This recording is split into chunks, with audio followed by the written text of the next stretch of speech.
Hi, this is Laura Lee Thompson with Pritchett Moore Real Estate.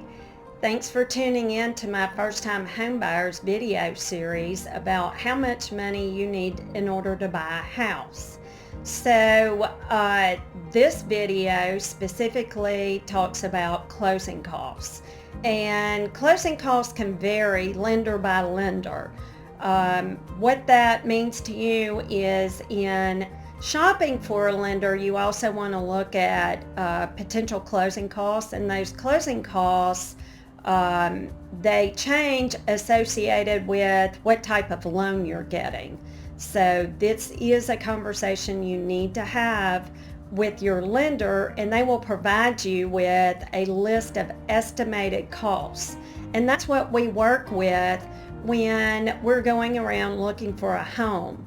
And before we put in an offer, I will ask the lender for an estimated list of costs associated with buying that specific house. Now, who pays for those closing costs?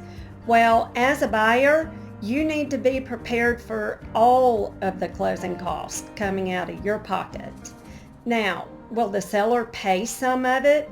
Well, sometimes the seller might pay all of them or none of them or part of them.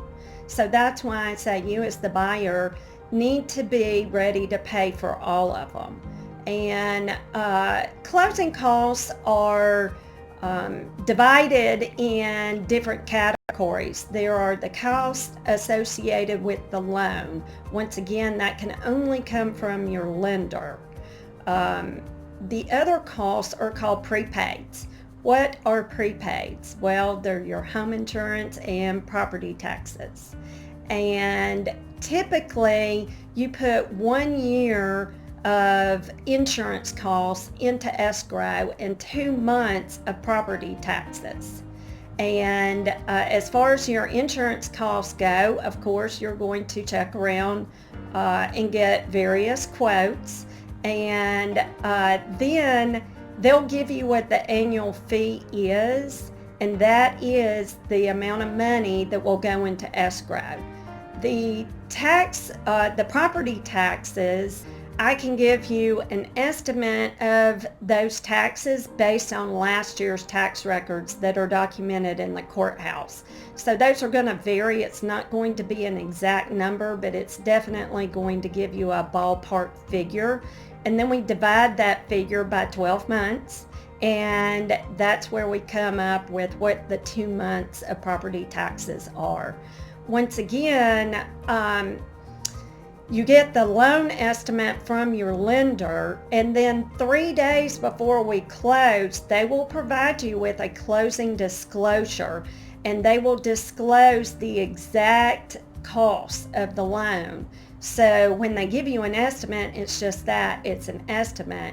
And then 3 days before we close, they give you the final costs. And there are also some other costs that you might have put off, some inspections and whatnot that you wanted to pay at closing.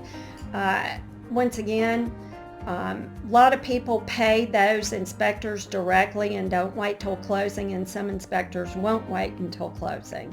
But those are the typical closing costs, and be prepared to pay for them all. And if you get lucky, the seller will pay for some.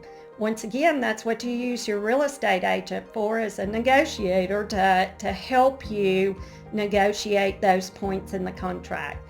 So I hope that helps.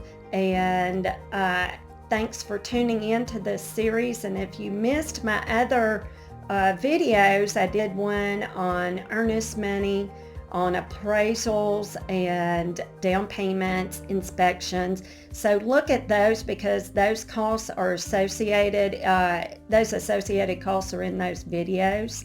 And I hope this brings some clarity to the situation of how much money you need to buy a house. Thanks for tuning in. Again, this is Laura Lee Thompson with Pritchett Moore Real Estate. Have a great day.